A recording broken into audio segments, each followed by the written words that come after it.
নষ্ট হয়ে যায়।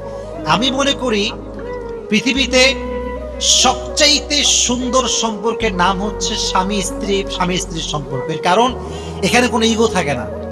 কিন্তু আপনি দেখেন যত হারাম রিলেশনশিপ এর ভিতরে একটা ইগো আছে না নাই? কথা বলেন যুবক ভাইরা, আছে না নাই? তুমি মেসেজ না দিলে আমি দিব না, তুমি রিপ্লাই না করলে আমি রিপ্লাই করব না, এই যে একটা ইগো। স্বামী স্ত্রী ভালোবাসা এত সুন্দর, স্বামী রিপ্লাই না করলে বউ খালি কল করতেই থাকে, সুবহানাল্লাহ পড়ে। কারণ এই যে ভালোবাসা এটা ঢুকিয়ে দিয়েছে একজন, আওয়াজ দিয়ে বলেন তিনি কে? তা আমি আমার ওয়াজেও বলি, আজকেও আসিয়ার জীবনী বলতে গিয়ে বলে ফেলছি একটা কথা। পৃথিবীতে কিছু কিছু নারী কখনো সুখী হতে পারে না।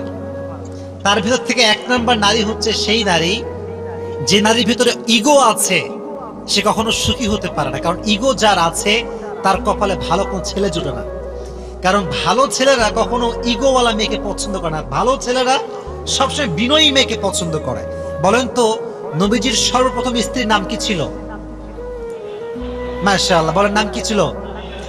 আচ্ছা, তিনি কি অহংকারী ছিলেন না বিনয়ী ছিলেন? সবচেয়ে ধনী মানুষ তিনি, ইগো নাই। আর আজকালকার মেয়েরা একটু ফর্সা হইলে ভাবে আর বাঁচে না, এরকম মেয়ে আছে না নাই যুবক ভাইয়েরা?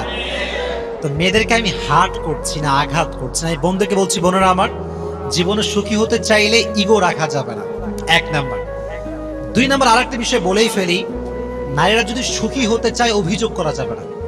অনেক মেয়ের খালি অভিযোগ, আমার স্বামীর এইটা ভালো না, ওইটা ভালো না, আমার স্বামী এইটা পারে না, ওইটা পারে না। এরকম অভিযোগওয়ালী নারী আছে না নাই বাংলাদেশে? আল্লাহ মা বোনদেরকে অভিযোগ মুক্ত